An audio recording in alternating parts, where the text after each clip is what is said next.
Rohingya team আর হলদে মুশকালির গো team Bangladeshi বাইন ইতারালের গো match খেলাই বললা বলি হয়ে রে ইয়ার গো এলাঙ্গুজিল এইবা ক্যান্সেল গিয়ে 12 তারিখ আইদে শুক্রবার দিন খেলা এবার চলিব তো হন্নত হইলে ঠেংহালি যা ঠেংহালির কোনো ফিল আছে ফিল চলিব খেলাওয়া বাংলাদেশি টিম মুশকালির টিম আর গোল দিয়ে আর রোহিঙ্গার বুতরের টিম রাশিদঙর টিম লইয়ের দে রাশিদঙর টিম আর এডিও বেশি সুন্দর সুন্দর খেলোয়াড় আছে আর খেলোয়াড় আছে দে মুশকালির টিম তাহলে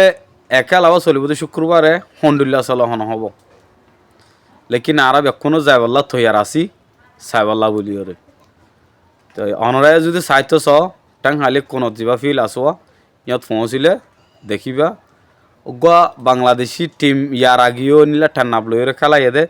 হাজার বেশি মানুষ হইল বেশি মানুষ গিয়ে বেশি আনন্দ লাগিল বেশি খুশি লাগিল এক কাজ তো এবার যদি মুশকিল ইত্যুগা যদি টিম আইয়ের হইলে আর রোহিঙ্গা ক্যাম্পত তো বাসিয়ে রইদ রাশিদঙর টিম তো রাশিদঙর টিম বাসি লই দে এসর তোর এখন খেলাব হন্ডুল্য মানুষ বেশিক্ষণ নবা ফেরা হামাকা সাইতে দেব যে তারা খেলা সইয়া আসো দেখইয়া আসো আমরা শুক্রবার দিন আল্লাহ হায়াতে রাখতে হইলে জাহারিবার টাংহালির ফিলম মাঝে। আসসালামু আলাইকুম।